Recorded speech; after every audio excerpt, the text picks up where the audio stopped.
About the polymorphism in haemoglobin. Generally जर आपण पाहिलं तर फिशमध्ये हिमोग्लोबिन प्रेझेंट असतं. ते रेड इन कलरमध्ये असतं. And this fish blood consist of the fluid plasma and blood cells. तर then in first paragraph, hemoglobin is present in the majority of the fishes but varies in its amount depending upon the total number of the red cell in the blood. A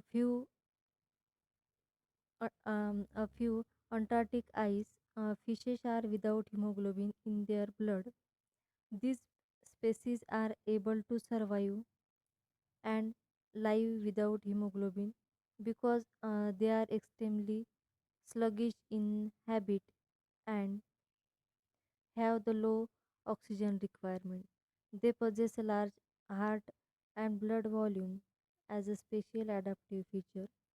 The cold water of the Antarctic has a high level of the oxygen content, which also help in the survival of the survival of these fishes.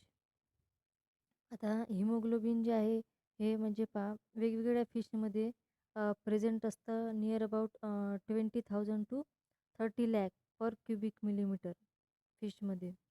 परंतु काही काही फिशमध्ये म्हणजे haemoglobin हे कमी प्रमाणात असेल म्हणजे absent असेल तर ते कुठं असेल, that is the Antarctica region.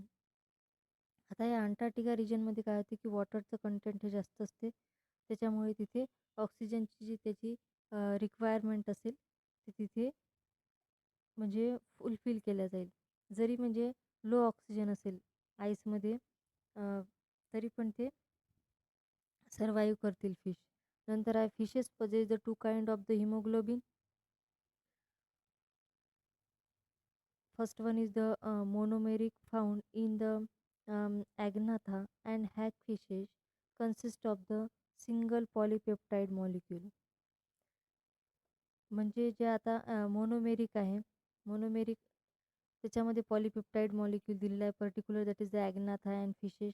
Then second is the second टाईपचं haemoglobin, that is the tetrameric haemoglobin having the 4 chain of the amino acid. आता आपल्याला माहीत आहे की जे हिमोग्लोबिन आहे त्या हिमोग्लोबिनमध्ये मेनली अमिनो ॲसिड प्रेझेंट असतात. आपण पाहिलेलं आहे फर्स्ट इयरमध्ये की हिमोग्लोबिनचं स्ट्रक्चर कसं असतं. त्याच्यामध्ये मग पर्टिक्युलर इथे ज्या अमिनो ॲसिडच्या चेन असतील त्या 4 असतील. त्याच्यामध्ये 2 असेल अल्फा अँड 2 असेल बीटा चेन्स. आणि हे म्हणजे जे टेट्रामेरिक हिमोग्लोबिन आहे हे मेनली हायर फिशेसमध्ये फाउंड होईल. Then in the next para, the tetrameric hemoglobin has a molecular weight that is the 65,000 Dalton and is of the several kind of the which more than one type may be found in the same species. Thus, 4 kind of the hemoglobin are found in the blood of rainbow trout. Goldfish has the 3 kinds, while only the 2 kind of the hemoglobin occur in the eel. Then Anguilla rostrata. आता पहा इथे वेगवेगळ्या फिशेसचे नावं आलेले आहे. त्याच्यामध्ये म्हणजे haemoglobin जे प्रेझेंट आहे मोस्टली ऑफन होते, that is the 2 type haemoglobin, that is the monomeric and second is the tetrameric haemoglobin. त्याचं एक्झाम्पल दिलेलं आहे eel and Anguilla rostrata. Then as each kind of the hemoglobin perform a different function, several combinations have been evolved in the different species so suit the environmental condition in which they live. In the migratory eel, 2 kind of the hemoglobin are present. Of these, one kind has a high oxygen affinity in the seawater, while the other has a high oxygen affinity in the fresh water. आता इथे particular 2 word आलेले आहे, that is the sea water and fresh water. Fresh वॉटरमध्ये काय असेल की जे ऑक्सिजनचं कंटेंट असेल हे मोर असेल दॅन द ब्रेकिश वॉटर किंवा त्याला म्हणू शकतो आपण साल्टी वॉटरमध्ये.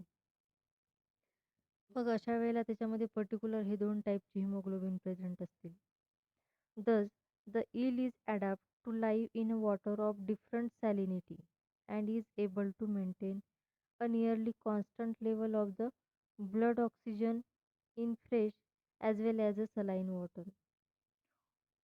आता सॅलिनिटीचं पर्टिक्युलर वर्ड आलेला आहे. हे जे सॅलिनिटी आहे, हे सॅलिनिटी म्हणजे मेंटेन करेल फिश. म्हणजे जशी सॅलिनिटी असेल, आता सॅलिनिटी साल्ट वॉटरमध्ये किंवा त्याला आपण ब्रेकिश वॉटर म्हणू शकतो किंवा मराईन वॉटर. याच्यामध्ये कसं असेल, हायर पर्सेंटेज असेल. परंतु ह्या ज्या पर्टिक्युलर इल फिशेस आली, ही इल फिश काय करेल, मेंटेन करेल पूर्ण, म्हणजे स्वतःची बॉडी अडॉप्ट करेल according to the type of water. आणि हे सगळं काही प्रेझेंट आहे due to the blood oxygen. आणि ब्लड ऑक्सिजनमध्ये कंटेंट असेल that is the hemoglobin. Then next para, it has been found that the goldfish acclimatized to 2 degrees Celsius has the two kind of hemoglobin, while three types are present in those living at the 20 to 35 degrees Celsius. आता पहा, ही जी gold fish आहे याचं ॲक्लिमटायझेशनचं temperature दिलेलं आहे, ते किती असेल, that is 2 degree सेल्सिअसमध्ये. आणि हिमोग्लोबिन असेल याच्यामध्ये 2 प्रकारचं. आणि जे आता ही जी गोल्ड फिश आहे, ही ॲक्लिमटाईज होईल जर 2 डिग्री सेल्सिअसला असेल तशा वेळेला, म्हणजे 2 प्रकारचं हिमोग्लोबिन असेल. आणि जे तिसरं आहे temperature, that is 20 to 35 degree Celsius, अशा वेळेला 3 टाईपचं हिमोग्लोबिन प्रेझेंट असेल. म्हणजे पहा, हिमोग्लोबिनचं काम काय आहे की मेंटेन द ऑक्सिजन लेवल, किंवा ती जी फिश आहे त्याला प्रॉपरली सर्वाईव्ह करण्यासाठी. जसं की आपल्या बॉडीमध्ये सुद्धा जेव्हा हिमोग्लोबिनची लेवल ही कमी होते, अशा टाईमला आपल्याला काय येतात, चक्कर येतात, है ना, due to the deficiency of haemoglobin percentage.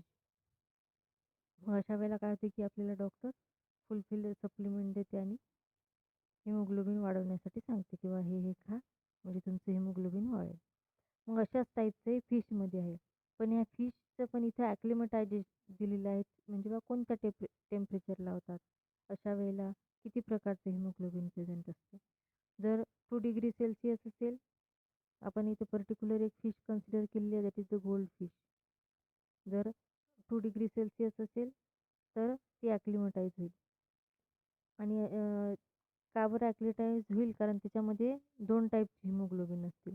आणि जेव्हा 20 टू 35 डिग्री सेल्सिअस असेल, अशा वेळेला 3 टाईपचे हिमोग्लोबिन असे प्रेझेंट, आणि ॲक्लिमटायझेशन होईल ते 20 टू 35 डिग्री सेल्सिअस.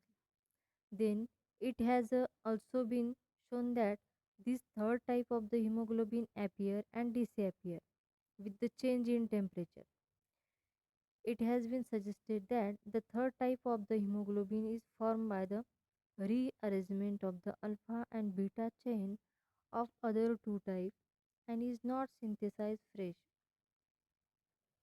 आता पहा, हे जे आहे म्हणजे जे तिसरं जे आहे हिमोग्लोबिन, ते जसं फ्लक्च्युएशन असेल टेम्परेचरमध्ये तसं त्याचं फॉर्मेशन आणि डिसॅपिअरन्स असेल.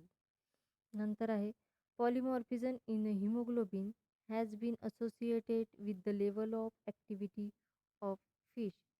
Several factors such as pH and then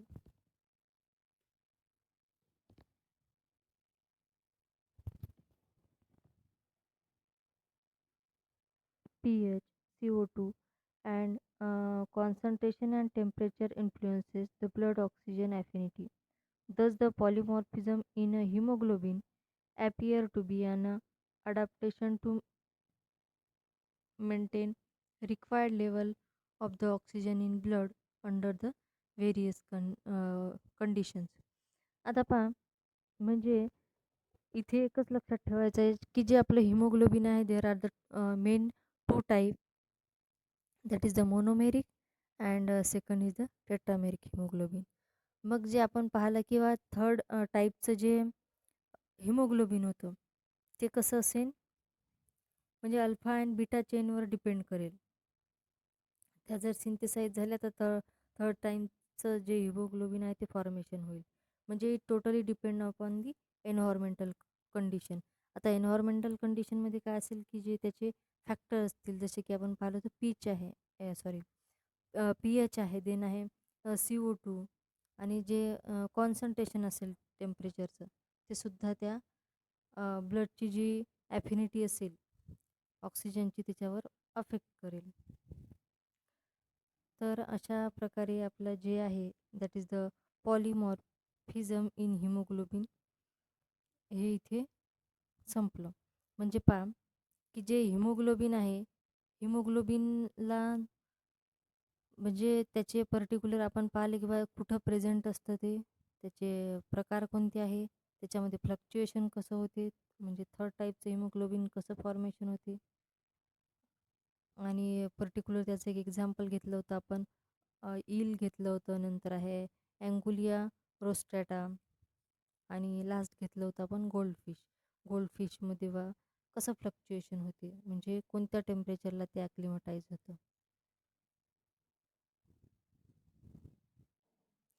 तर अशा प्रकारे आपलं जे हा टॉपिक आहे तो इथे संपला.